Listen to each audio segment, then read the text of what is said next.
On 4th of February 2022, Aqua and Agriculture Initiative team consisting of 3 members set out to visit Kitui County to identify schools that were battling acute water shortage.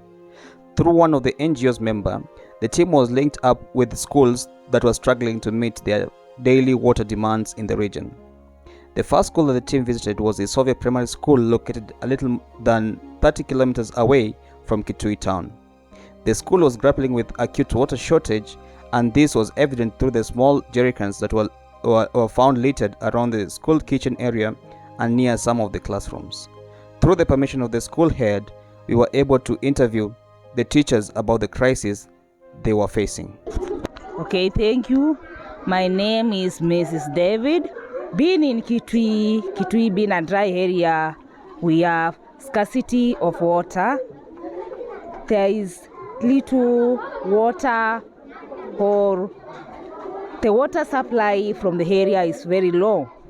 We are facing a lot of challenges as in school.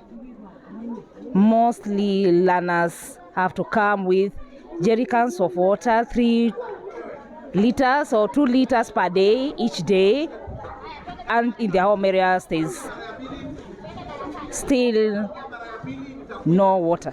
Well, I am Zakias Kilifi Nzuku, officially Mr. Nzuku, Deputy Teacher Isovya Primary School.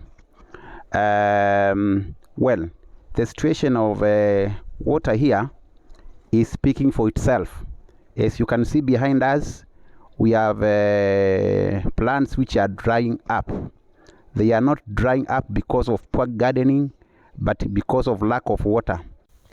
Kitui County is around 170 kilometers to the southeast side of Nairobi City, the Kenya's capital. This semi-arid county receives approximately 28 to 34 inches of precipitation in a year. The area has 2 rainy seasons. Here we have 2 seasons, 2 wet seasons, but sometimes 1 wet season. The rain season here starts around November to December, and the short rainy season comes around March. Actually, the short one, sometimes we go without it. Do you feel like the rainy seasons are sufficient enough to provide water for the school? Certainly not. We've always had a challenge with water, a very big challenge for that matter, because now going with only 1 season, 1 rainy season, that is not enough to sustain us agriculturally, even the community around. Not only the school, but the community is also challenged by the very short rains that we have, and unreliable. Water is a vital resource that mankind cannot live without. In a school setting, water serves several purposes, which include cooking, washing hands, and irrigating school land where food for children is grown sometimes. Can see some jerrycans behind you. I don't know. What are the jerrycans used for? Maybe if you can help us know. So the jerrycans you can see in front of you, learners have to come every morning carrying some water for their own purposes, drinking, washing hands, and be used in cooked. You have mentioned students are normally carry water from their homes. Where exactly do they get this water, or where exactly do you get water as a school, and how far from here? Well and good. A good question. Well, a time like now, we have some shallow wells which have been sunk in their homes and in their farms. But a month after now, they will have to walk all the way up to a river by the name Mwewe, which is 5 kilometers from here, from the school particularly. So imagine walking all that distance, and that is how the situation is like. They have to walk 5 kilometers to and 5 kilometers back in search of water. In terms of the use of the water that maybe the students carry from home, what are some of the activities you use the water for?